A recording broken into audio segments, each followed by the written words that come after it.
Irmãos, eu quero falar um pouquinho sobre 3 princípios de Deus para uma vida próspera e abençoada. Repita comigo: 3 princípios para uma vida próspera e abençoada. Aleluia. Preste bem atenção.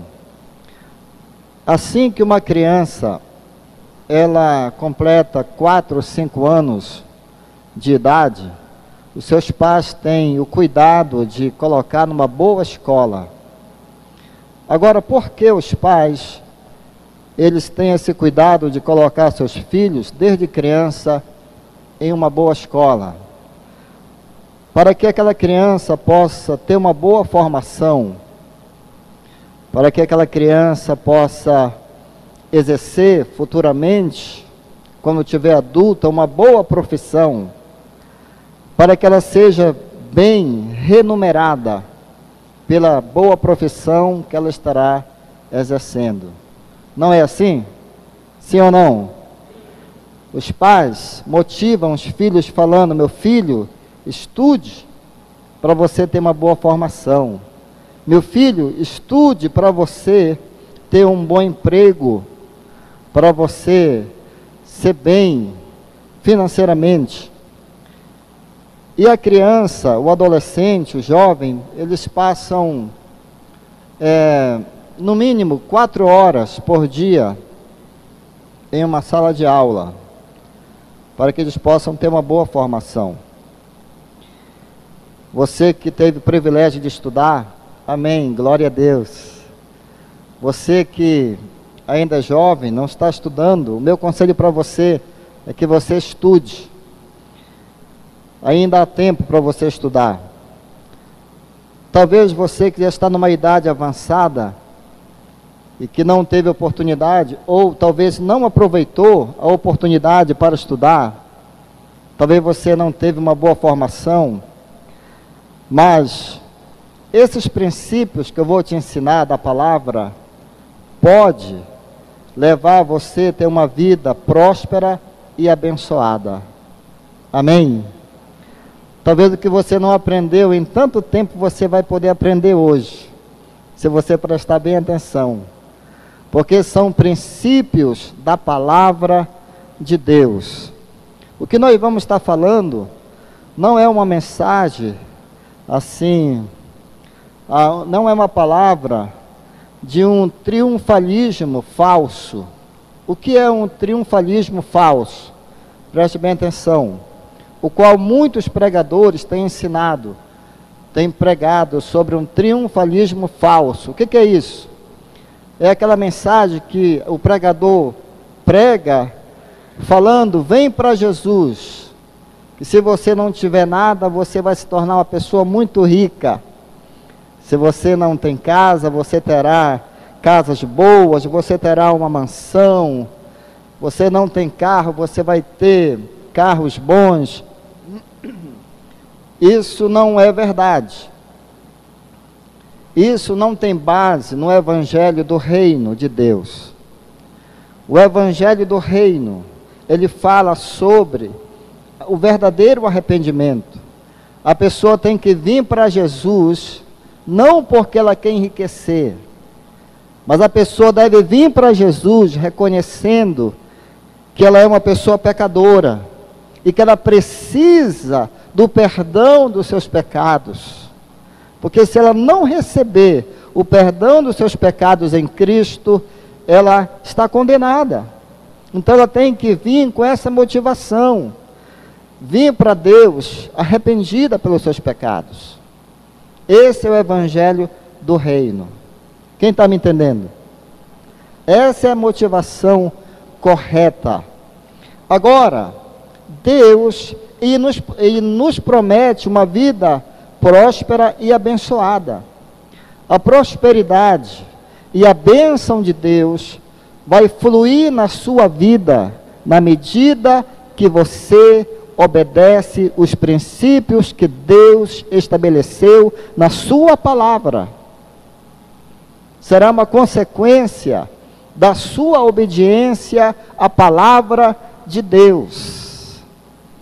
Deus deseja que todos nós tenhamos uma vida próspera e abençoada. Você pode acreditar nisso. Esse é o desejo do coração de Deus para os seus filhos. Agora, a prosperidade e a bênção do Senhor vai fluir na sua vida na medida que você abre o seu coração, na medida que você obedece os princípios que Deus estabeleceu. Como estão me entendendo? Amém? É importante que você entenda isso. Deus quer te abençoar de maneira poderosa. Aleluia. Eu quero ler aqui 2 versículos. O primeiro nós encontramos em Deuteronômio, capítulo 28, no versículo 1 e no versículo 2.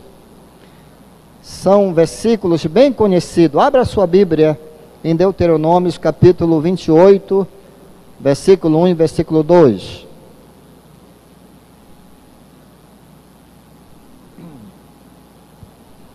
Vamos ler com bem atenção.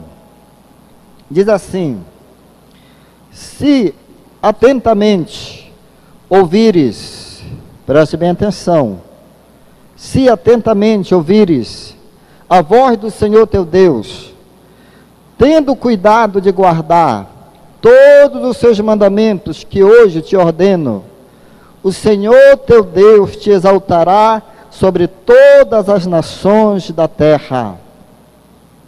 Se ouvires a voz do Senhor teu Deus, todas essas bênçãos virão sobre ti e te alcançarão. Em outra versão está falando, te seguirão. Agora, aí o versículo continua falando uma lista de bênção. Eu vou ler algumas para você. Versículo 3 fala assim: bendito serás tu na cidade, bendito serás no campo, bendito o fruto do teu ventre, o fruto da tua terra, o fruto dos teus animais, e a criação das tuas vacas, para você que é fazendeiro, né? Aleluia, glória a Deus. Aí continua a lista de bênção. Bendito serás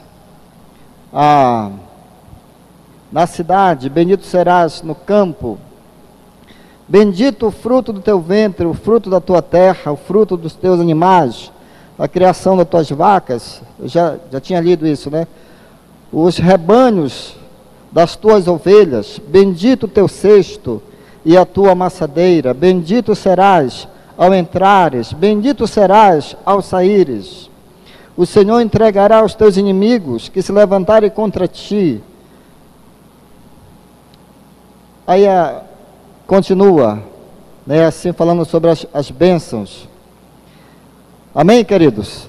Aí tem uma lista bem grande de bênção. Mas o segredo para você usufruir de todas essas bênçãos está nos 2 primeiros versículos. Se atentamente ouvires a voz do Senhor teu Deus, tendo cuidado de guardar todos os seus mandamentos que hoje te ordeno, o Senhor teu Deus te exaltará sobre todas as nações da terra, se ouvires a voz do Senhor teu Deus. Agora eu te pergunto, qual é a voz que você tem dado ouvido? Qual é a voz que você tem ouvido, procurado ouvir? Será que é a voz de Deus? É a palavra? Será que é a voz do inimigo? Ou será que é a voz do achismo? Tem muitos que falam assim, mas eu acho que não é assim. Aí eles vão dando ouvido para a voz do achismo. Deixa eu te falar um outro versículo. No livro do profeta Isaías, capítulo 1, versículo 19. Deus falando por meio do profeta: se você quiser e você me ouvir, você comerá do melhor dessa terra. Esse versículo fala sobre uma vida próspera, uma vida abençoada. Agora você precisa querer, e você precisa ouvir e obedecer. aí a promessa vai se cumprir na sua vida. Talvez você esteja pensando assim: mas eu conheço pessoas que não temem a Deus, que não servem a Deus, e são pessoas prósperas, têm a sua mansão, têm o seu carrão. Preste bem atenção, talvez você está confundindo a verdadeira prosperidade com riquezas. Há uma diferença. O que é riqueza? É simplesmente acúmulo de bens materiais, adquirido de qualquer jeito. Pessoa pode adquirir riqueza enganando, pessoa pode adquirir riqueza matando, pessoa pode adquirir riqueza roubando. Quer um exemplo? Olha lá para o Congresso Nacional, alguns parlamentares com suas mansões, roubando a nação brasileira. Se torna uma vergonha para o nosso país. Quem deveria ser exemplo, não está sendo exemplo. Então, riqueza é simplesmente acúmulo de bens materiais. O que é a verdadeira prosperidade? Para começar, a verdadeira prosperidade, ela procede de Deus. Ela vem de Deus. É o que fala em Provérbios 10, 22. A bênção do Senhor enriquece e com ela não traz desgosto. Então a verdadeira prosperidade, para começar, procede de Deus, ela vem de Deus. É algo sólido, é algo seguro. Quando você obedece os princípios da palavra, Deus vai te abençoar e vai te prosperar. Inclui sim bens materiais, mas inclui também as riquezas espirituais e eternas. Dá para perceber a diferença? Sim ou não? Amém, queridos? É importante que você entenda essas verdades. É importante que você coloque essas verdades bem no íntimo do teu coração. A vida cristã não é uma vida de um mar de rosa. Então aquele evangelho triunfalista que muitos pregam, vem para Jesus que os teus problemas todos vão acabar. Não é verdade. Nós teremos lutas sim, mas nós podemos ter a certeza, a plena certeza, que nós teremos a vitória, porque Jesus é conosco. Nós teremos grandes desafios sim, mas nós iremos vencer, e nós iremos progredir, prosperar em Deus, e o nome dele será exaltado e será glorificado. Você pode ter certeza e convicção disso. Agora, queridos, entenda que o nosso Deus, eu quero que você entenda isso com o seu coração, Ele é um Deus de princípios. Ele estabeleceu princípios. Há princípios para termos uma vida próspera, financeiramente. Há princípios para termos uma família abençoada, bem-sucedida. Há princípio para o pai, para o marido, para o filho. Deus é um Deus de princípios. Fale isso comigo. Fale assim: o nosso Deus é um Deus de princípios. Se nós obedecermos os princípios que Ele estabeleceu, com certeza seremos abençoados. Uma outra coisa que eu quero que você entenda: Deus não vai, preste bem atenção nisso, Deus não vai se levantar a nosso favor devido ao nosso sofrimento. O cristão pode estar sofrendo horrivelmente. Deus não vai ter peninha dele. Deus não vai olhar para ele assim com um olhar de pena e falar assim: coitado, meu filho está sofrendo tanto, eu vou ajudar ele. Claro que o desejo do coração de Deus é esse, mas não é o nosso sofrimento, não é a nossa dor, não é o nosso desconforto que vai fazer Deus se levantar e agir em nosso favor. Deus vai agir em nosso favor quando nós somos compromissados em obedecer os princípios da sua palavra. Aí sim, Ele vai se levantar. ele vai se levantar, porque você está obedecendo os princípios que ele estabeleceu. Ele vai se levantar em teu favor e vai te abençoar, vai te dar vitória, vai te prosperar. Amém, queridos? Agora, Deus vai te prosperar para quê? Para você ficar orgulhoso? Não. Não. Ele vai te prosperar, vai te abençoar, para você ser bênção na vida de outras pessoas, para você glorificar o nome dEle, para você exaltar o nome dEle, para você investir no reino dEle. Amém, queridos? Glória a Deus. Em tudo Deus tem um propósito, mas Ele está olhando sobre toda a terra em busca dos fiéis. Deus não abençoa os infiéis, Deus abençoa os fiéis. Ele vai sempre abençoar. Glória a Deus. Muito bem. Então, queridos, eu sei que você já sabe o que eu vou estar falando. Eu quero só te relembrar alguns princípios. Eu quero falar pelo menos sobre 3 princípios básicos. Aí você pergunta, mas só tem 3? Não, tem dezenas, tem muitos princípios. Mas esses aqui são básicos, que se você colocar em prática, juntamente com outros que você vai estar aprendendo, a tua vida jamais será a mesma, em nome de Jesus. Primeiro princípio é o princípio do dizimar a Deus com fidelidade. Irmãos, eu já trabalhei um bom tempo no ministério de cura e libertação. Nós já trabalhamos em cura e libertação. Inclusive, nós temos uma reunião na sexta-feira, não está acontecendo aqui ainda, e não sei quando vai começar a acontecer, porque essa reunião é mais para as pessoas de fora, e para os crentes também que precisam de libertação, né? Aí nós fazemos campanha, não sou nada contra a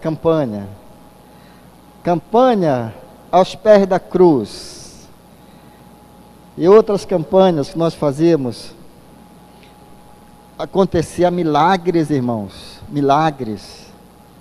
Pessoas que não falavam, passavam a falar. Deus é minha testemunha disso que eu estou falando para você. Não preciso tocar trombeta, não. Toda honra e toda glória ser dada a Jesus.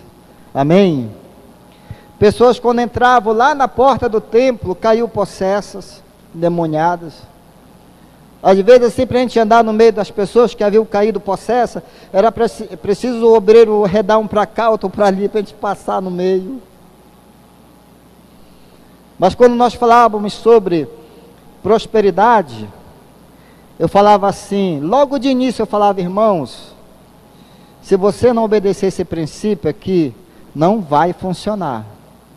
Você pode vir em 7 dias, você pode ajoelhar nos pés da cruz, tinha uma cruz bem grande lá que nós colocávamos, porque o segredo é a obediência aos princípios da palavra de Deus. Muito bem, então o princípio do dizimar, deixa eu te falar algumas verdades sobre esse princípio, eu não vou entrar muito em detalhe não, mas deixa eu te falar algumas verdades. O dízimo é um princípio estabelecido pelo próprio Deus e está em toda a Bíblia. Nos 49 livros do Antigo Testamento e nos 27 do Novo, está em toda a Bíblia. Esse princípio foi estabelecido pelo próprio Deus. Esse princípio foi estabelecido antes da lei. Para aquela pessoa que gosta de argumentar, isso é coisa da lei, foi estabelecido antes da lei. O patriarca Abraão, ele deu o dízimo ao rei de Salém, Melquisedeque. Dízimo é 10% de tudo que você ganha. não é 20%. Eu já ouvi pregadores falando, olha, nesse mês, seu dízimo deve ser 20%. Não é 20%, é 10%. Não é 11%, é 10%. Tem outros que fazem promoção de dízimo. Tem igreja que fala assim, olha, nesse mês agora, o dízimo vai ser 5%. Vamos fazer a promoção. Não é dízimo. Dízimo é 10%. Essa palavra dízimo vem de 10%. Entenda isso, para você não ser enganado. Uma outra verdade, tudo pertence a Deus. Não só o dízimo, mas tudo. Tudo é dele. Nós somos mordomos dos bens que Deus tem confiado em nossas mãos. Tudo pertence a Ele. Deus não precisa do seu dinheiro. Quando você tem esse entendimento que não é correto, o meu dinheiro. Nada é nosso, irmãos. Tudo é de Deus. Agora, sabe por que Deus exige que você devolva os 10%? Porque pela sua fidelidade e pela sua obediência, Ele vai te abençoar. Porque a sua fidelidade e a sua obediência estará dando legalidade para Deus abençoar a tua vida. Amém, queridos? Entenda isso. Uma outra verdade sobre dízimo. Eu gosto disso aqui. É como você entregasse a primeira fatia para Deus. Não tem um bolo do aniversário? Aí quando o aniversariante corta o bolo, ele tira a primeira fatia e ele entrega para aquela pessoa que ele mais estima, para aquela pessoa que ele vai estar honrando, ele entrega a primeira fatia. Quando você tira os 10% e entrega a Deus, você está honrando a Ele. Você está reconhecendo que Ele é a tua fonte. Entenda isso. A sua fonte não é o emprego que você tem. O emprego é um canal, e foi Deus que te deu. Mas a nossa fonte, de onde jorra todas as bênçãos, é Deus. Deus é a nossa fonte. Deus é a nossa fonte. Você pode estar no lugar deserto. Se a tua confiança estiver em Deus, Ele vai se manifestar como Jeová Jireh, o Deus da provisão. Você lembra do profeta Elias? No tempo daquela grande seca que houve lá em Israel, o profeta estava na beira de um riacho, e devido ao deserto, havia uma escassez muito grande. Deus ordenou os pássaros para levar pão e carne para o profeta, de manhã e de tarde. Jeová Jireh agindo, levando pão, usando os pássaros, os corvos, para levar pão e carne. Você pode estar passando pelo maior deserto, meu irmão, mas se você obedecer, Ele vai se manifestar como Jeová Jireh. Ele vai abrir caminho onde não tem caminho, porque Deus é fiel. Ele vai abrir portas onde não tem portas. Deus é fiel. Amém? Aleluia. Mas é necessário honrarmos a Ele. Agora, para que serve dízimo? Para que haja mantimento na casa de Deus. Para comprar uma caixa nova. Amanhã o Simão já vai passar o telefone lá para a Megasom, para o Betúlio, e falar, manda uma caixa boa para nós aí, rapaz. Amém? É verdade, não estou brincando não, falando sério. Não foi assim com o contrabaixo ali, ó. Manda um baixo bom para nós, ele mandou. Ali, ó. Só que precisa de dinheiro para pagar. E o dinheiro nós temos, está no meu bolso, está no seu bolso. Somos prósperos ou não? Sim ou não? Sim. Em nome de Jesus. Aleluia. Glória a Deus. Muito bem. Uma outra verdade. Dízimo não é para ser dado para os necessitados, não é para ser entregue na casa de recuperação, não é para ser entregue para o mendigo lá na rua, é para trazer para a casa do tesouro.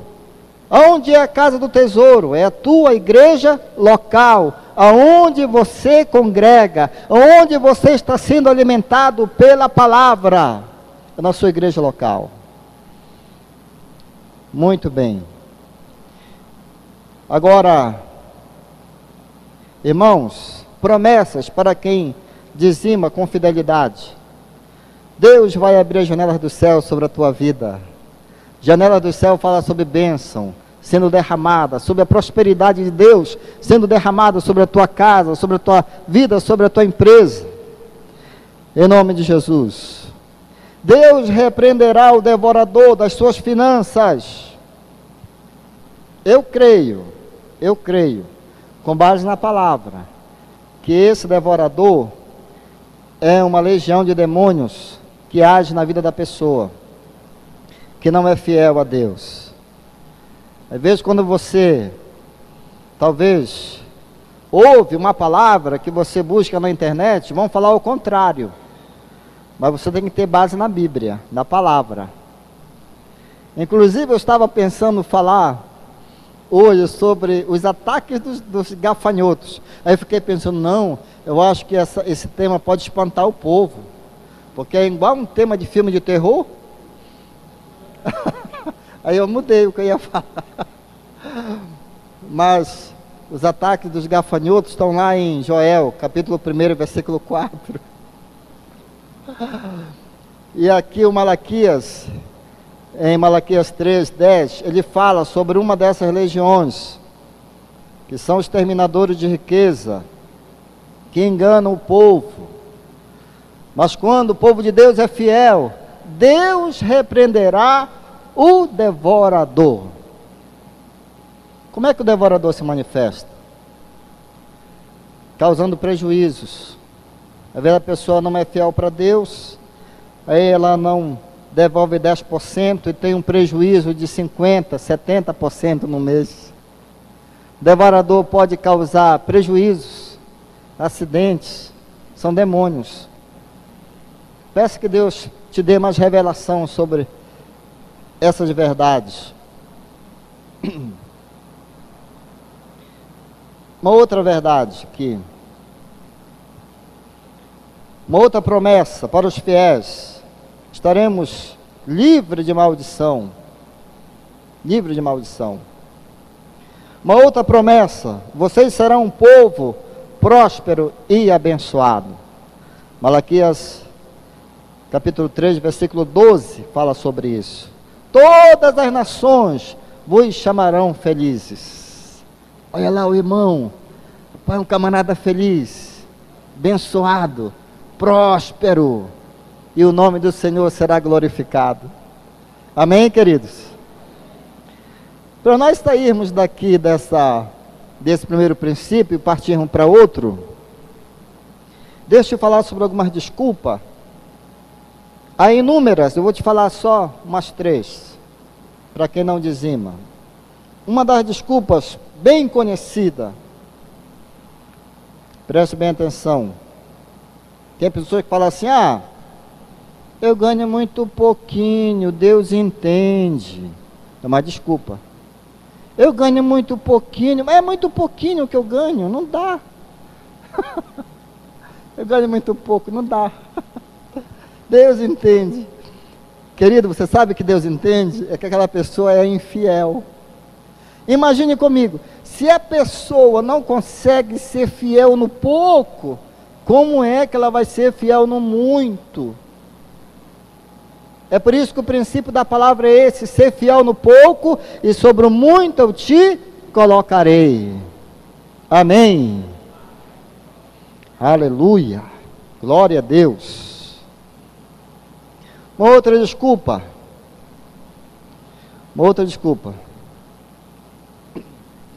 Eu não sei o que o pastor está fazendo com o meu dízimo. Estou cansado de dar dízimo para essa igreja, não vejo de fazer nada. É uma outra desculpa. Irmãos, o dever de um cristão fiel é entregar. Agora, sobre a administração, se o pastor administra bem ou não, isso é entre o pastor e Deus. Mas se você tiver atitude de obedecer, você será abençoado, em nome de Jesus. Amém, queridos? Glória a Deus. Não deixe o inimigo te enganar. Uma outra desculpa, também bem conhecida: eu não estou sentindo que devo dizimar, eu só vou fazer quando eu sentir. Quando eu sentir no meu coração, aí eu vou fazer. Irmãos, você não precisa sentir nada, é só obedecer. Principalmente quando se trata de dinheiro. Aí é que a pessoa não vai sentir mesmo. O cristão não é movido pelos sentimentos, e sim pela obediência à palavra de Deus. O verbo está no imperativo, trazei. É um mandamento, você sabia? Sentindo ou não, se a pessoa obedecer, ela é abençoada, em nome de Jesus. Agora você me pergunta, mas é obrigado eu entregar? Não entenda por esse lado. Nada no reino de Deus é obrigado, nada. Se você falar assim, a minha decisão é que eu nunca vou entregar, isso é entre você e Deus.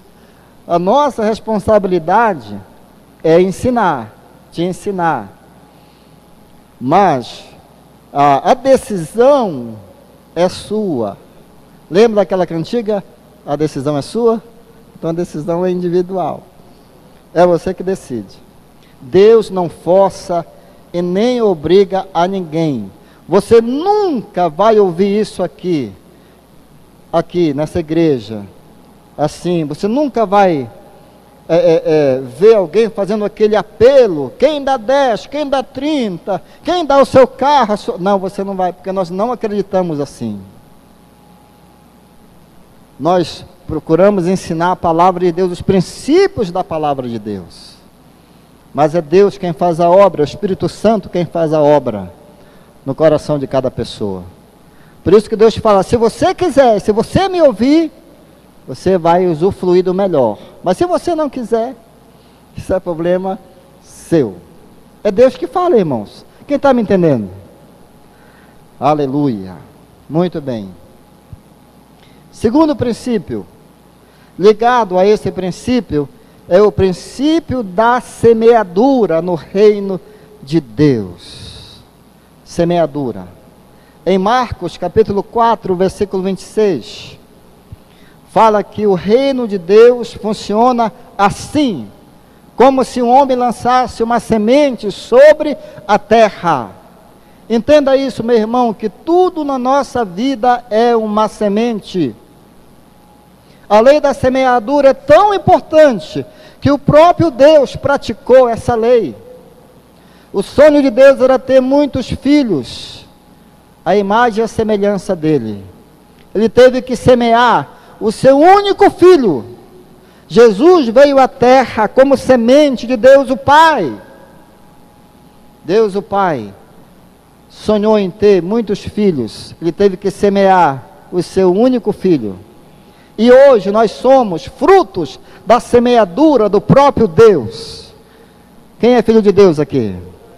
Aleluia! Somos semeadura, somos resultado dessa semeadura do próprio Deus. O próprio Deus praticou a lei da semeadura. Quando você ama, você está semeando a semente do amor. Quando você é misericordioso com alguém, você está semeando a semente da misericórdia. Quando você é bondoso, pratica a bondade, você está semeando a semente da bondade. Tudo é uma semente. E cada semente produz conforme as suas espécies. A oferta que você traz, que você lança no reino de Deus também é uma semente. Entenda isso. É por isso que Paulo, escrevendo aos Coríntios, ele falou o seguinte: aquele que semeia pouco, vai colher pouco. Aquele que semeia muito, vai colher muito. Porque é uma semente. É importante nós entendermos isso. E para nós termos uma boa colheita, sempre devemos semear no reino de Deus o nosso melhor. O nosso melhor. Quando eu falo sobre o nosso melhor, é conforme as tuas possibilidades. Se o teu melhor é 10, amém, glória a Deus. Mas se o teu melhor é 20, amém. Se o teu melhor é R$2, amém, você está dando o seu melhor.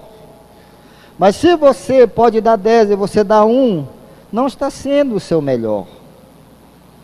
Então nós devemos sempre semear a nossa melhor semente. Deixa eu te dar um conselho. Nunca dê para Deus aquilo que não serve mais para você. Aquilo que não tem nenhum significado para você. Não faça isso. É como se fosse assim, você manda alguém comprar alguma coisa, aí sobra algumas moedinhas, um troquinho, aí você fala assim, esse troquinho não dá para nada, eu vou levar para entregar na igreja. Não está sendo o seu melhor. Nosso Deus é um Deus de primícias. Quem está me entendendo, irmãos? Aleluia. Tem uma passagem no Antigo Testamento que eu acho muito impressionante. Nós encontramos em 1 Reis, capítulo 17, versículo 5. Eu vou parafrasear. Já até falei um pouquinho sobre os personagens narrados nessa passagem, que é sobre o Elias, o profeta Elias. Fala que ele estava enfrentando uma grande seca, preste bem atenção, uma grande seca, não chovia. Aí o Elias estava na beira de um riacho, os pássaros iam levar comida para ele, de manhã e à tarde.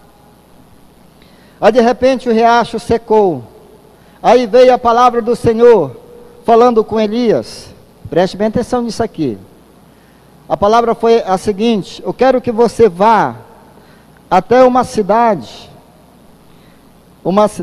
deixa eu ler o nome aqui dela, ver se eu encontro aqui.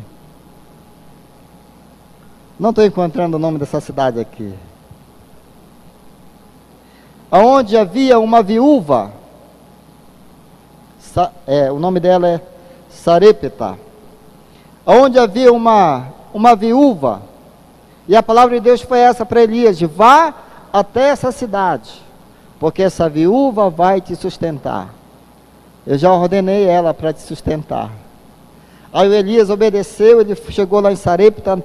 Quando ele chega na frente da cidade, ele se depara com uma mulher viúva, catando lá umas lenhas, para fazer o fogo, para fazer a sua última refeição. Ela ainda tinha uma semente. Isso que eu quero que você entenda, preste bem atenção. Aí o Elias chega lá, fala com aquela pobre viúva e pede água. Aí prontamente ela vai para pegar água para o profeta. E quando ela vai caminhando para pegar água, ele fala: epa, além da água, traz um punhado de pão para mim, que eu estou com fome, eu quero comer. Aí ela falou assim: mas meu servo, eu estou juntando essas lenhas aqui para fazer a minha última refeição para mim e para o meu filho. E nós vamos comer a última refeição, nós vamos aguardar a morte, porque não tem mais nada. Não tem dinheiro para comprar nada, não tem onde venda alguma coisa. E nós vamos aguardar a morte. Mas ela obedeceu o que o homem de Deus falou. E ele declarou a unção de Jeová Jireh sobre a vida dela, sobre a casa dela. Falando: pode ir lá, porque a farinha, um pouquinho de farinha que tu tem para fazer o bolo, não vai acabar. Vai ter sempre farinha, vai ter sempre óleo aí. Amém, irmãos? Você já leu essa passagem na Bíblia? Já leu? Amém. Agora preste bem atenção. Eu creio que Deus ordenou que o profeta fosse até a casa daquela viúva, porque ela ainda tinha uma pequena semente. Se ela comesse aquela semente, ela ia morrer mesmo.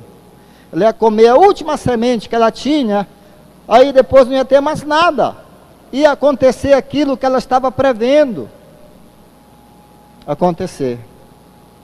Aí eu posso imaginar Deus falando, vai lá, antes que ela coma a sua última semente. Porque o profeta representa o reino de Deus. E ela semeou em uma terra fértil. E devido a ela ter semeado, o milagre aconteceu na vida dela, na casa dela. Não faltou alimentação. Até o dia que choveu, né, sobre a terra veio chuva. E com a chuva veio a prosperidade. Amém, queridos? Glória a Deus. A palavra de Deus fala que Ele que nos dá o pão e a semente. Lá em Coríntios fala sobre isso. Sendo que o pão é para você se alimentar. Mas a semente é para você o quê? Semear. Mas alguns comem o pão e comem a semente também.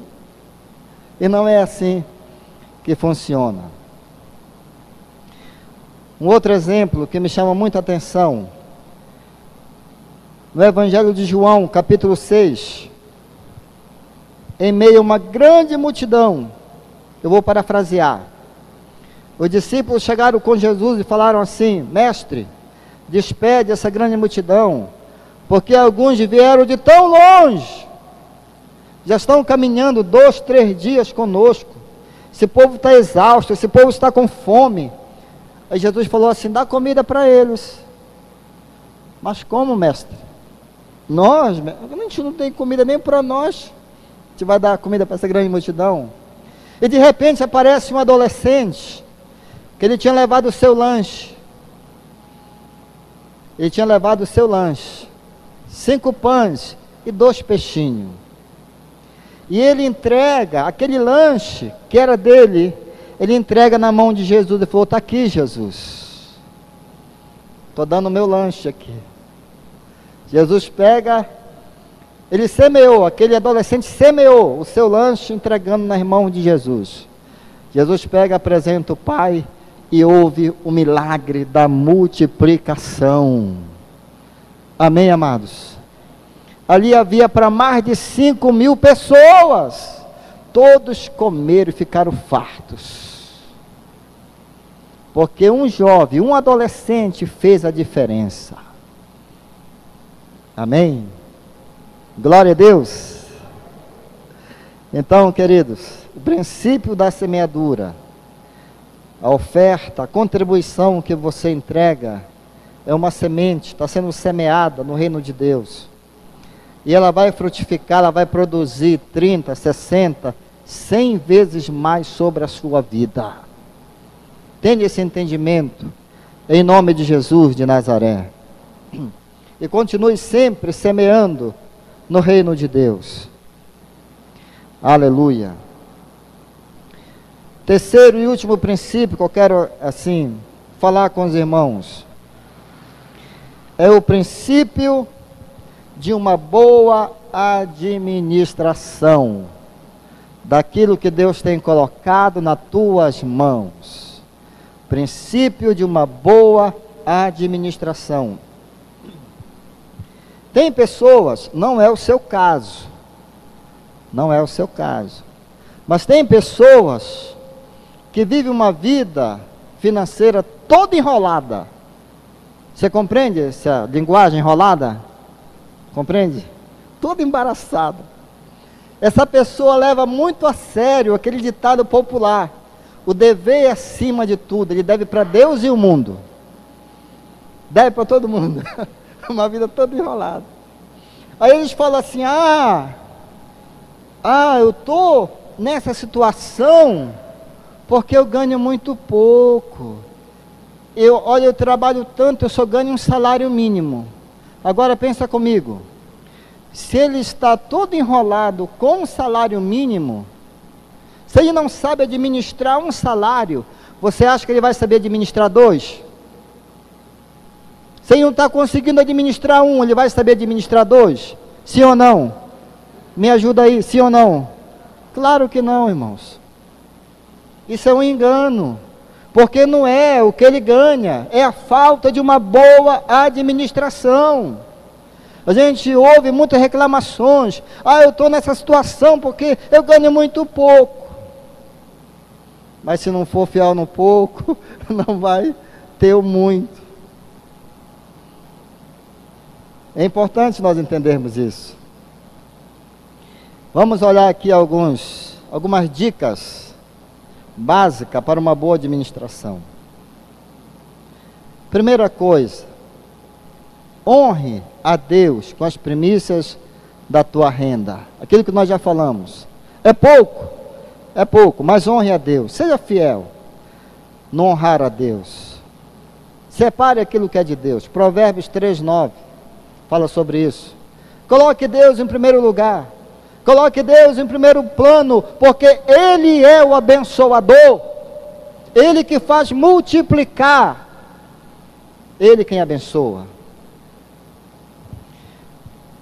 Uma outra dica. Trabalhe em cima de um orçamento mensal. O orçamento vai te ajudar a você trabalhar em cima da sua realidade financeira. O orçamento, ajuda ali, Simão, ajuda lá, Simão. O orçamento vai te ajudar a você trabalhar em cima da sua realidade financeira. Amém? Preste bem atenção no que eu vou te falar. Eu já vi pessoas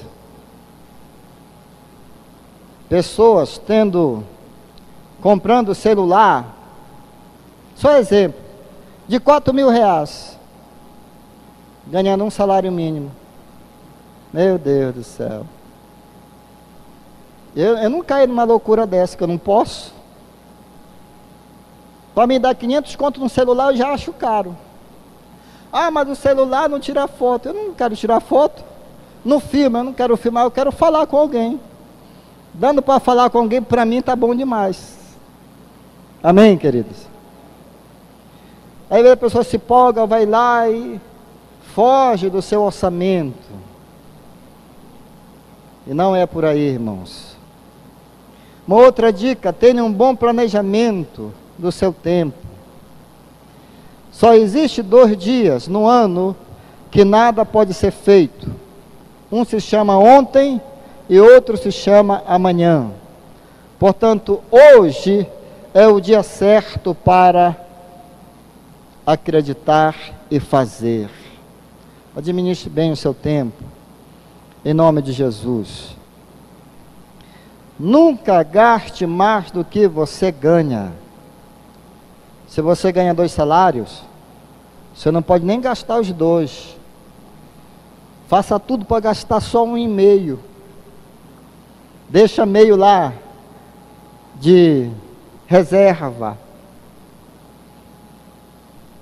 Vai guardando lá. De repente você pode precisar.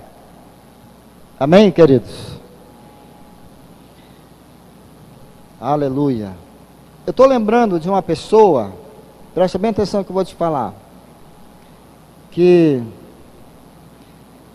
isso há muitos anos atrás, também não foi aqui no Mato Grosso, lá no Pará ainda.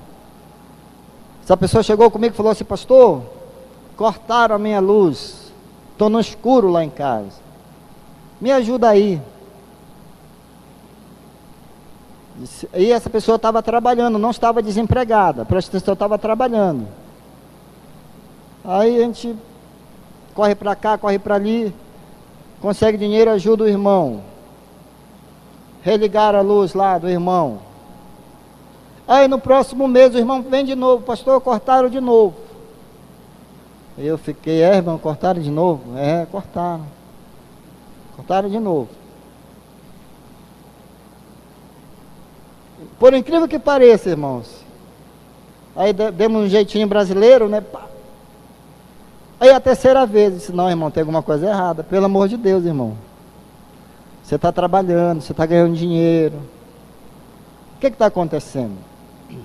Gastava com o que não deveria gastar e não pagava, não honrava os seus compromissos. Aí não adianta tentar tampar o sol com a peneira. Não adianta estar dando jeito para estar dando dinheiro, porque não vai resolver. tem que ensinar a pessoa como lidar com aquilo que a pessoa está ganhando. Quem está me entendendo? Aí a gente fomos sentar com muito amor e carinho. Irmão, você não sabe que isso é uma taxa fixa, que você tem esse compromisso a honrar todo mês. Eu sei. Pois é, irmão, então trabalhe em cima, abençoado. Em nome de Jesus. Amém, queridos? Então é importante ter uma lista, né, de prioridades mensal, taxas fixas e honrar os compromissos. E eu quero finalizar falando sobre uma outra dica. Não extravie nada, nada. E eu quero ler com você, lá em João, abra a tua Bíblia para o Evangelho de João. O Evangelho de João, capítulo 6, tá, irmãos? João, capítulo 6. Eu acho interessante o que Jesus falou após a multiplicação dos pães e dos peixes. Aqui no Evangelho de João, capítulo 6, versículo 12. Olha o que fala.